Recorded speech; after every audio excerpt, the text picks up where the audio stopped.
قبلہ مفتی صاحب، مسکین سے کیا مراد ہے؟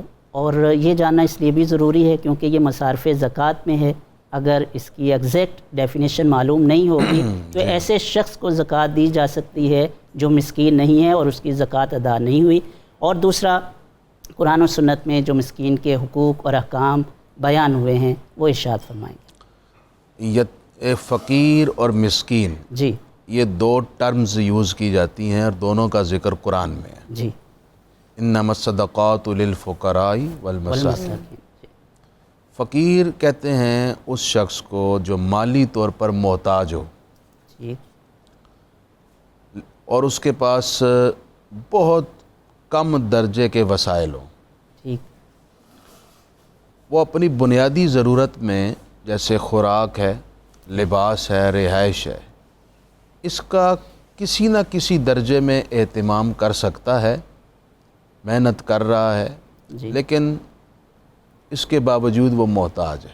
ٹھیک، اور مسکین اسے کہتے ہیں جو مالی طور پر محتاج ہے، ایون کہ اپنی جو بنیادی ضروریات ہیں جیسے خوراک، لباس اور رہائش، جی، اس میں بھی وہ محتاج ہے، اچھا، اس کا بھی وہ اہتمام نہیں کر پاتا۔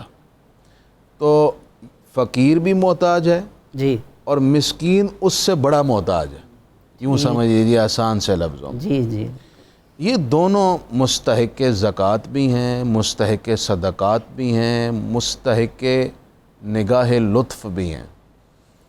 قرآن مجید نے ان لوگوں کی تعریف فرمائی جو یتیموں کو، مسکینوں کو، فقیروں کو، قیدیوں کو کھانا کھلاتے ہیں۔ سبحان اللہ، جیسے آیت مقدسہ ہے معروف، جس کا ایک شان نزول یہ بیان ہوا کہ یہ اہل بیت کے بارے میں اتری۔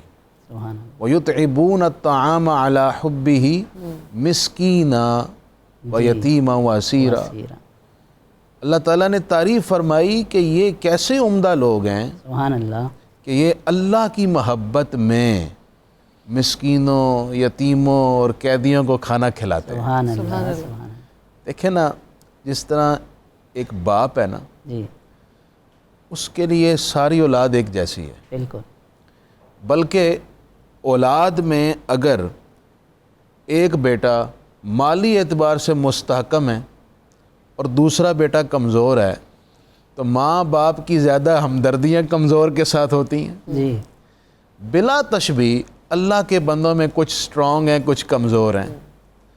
اس کا فرمان ہے الخلق عیال اللہ، اللہ، یہ ساری مخلوق اس کا کنبہ ہے۔ جی، جو کمزور ہوتے ہیں اس لیے وہ خود ترغیب دلاتا ہے بندے تو میرے ہیں نا، تم ان کی بھی مدد کرو، اللہ، اور اس کے لیے باری باری اجر کی خوشخبریاں اور نوید سناتا ہے اور فرماتا ہے میں آخرت میں یہ عطا کر دوں گا، وہ 1 دو گے 10 گنا دوں گا، سبحان اللہ، بعض جگہ فرماتا ہے 70 گنا دوں گا، بعض جگہ فرماتا ہے نہیں میں بے حساب دے دوں گا، سبحان اللہ، تم اس کا حساب بھی نہیں کر سکو گے، تو تم ان کی مدد کرو۔ جی، ان یتیم مسکینوں کا یا فقیروں کا کم سے کم لیول کا حق یہ ہے جی، کہ اگر وہ ایز اے سائل آپ کے پاس آئیں تو اما السائل فلا تنہر، جی، تو ان پر سختی نہ کریں، سبحان اللہ، ان کو ملامت نہ کریں، ان کی تذلیل نہ کریں۔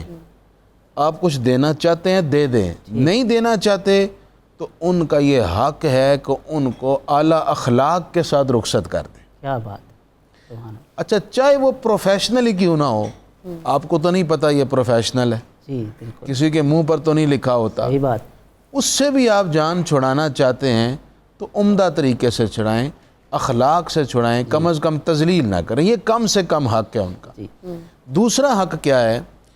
اگر مسکین یا فقیر آپ کا رشتہ دار ہے تو آپ کی زکوٰۃ کا سب سے پہلا حقدار وہ ہوگا، سبحان اللہ، کیونکہ قرآن نے جو ترتیب بیان کی ہے جی، اس میں سب سے پہلے رشتہ داروں کا ذکر کیا ہے۔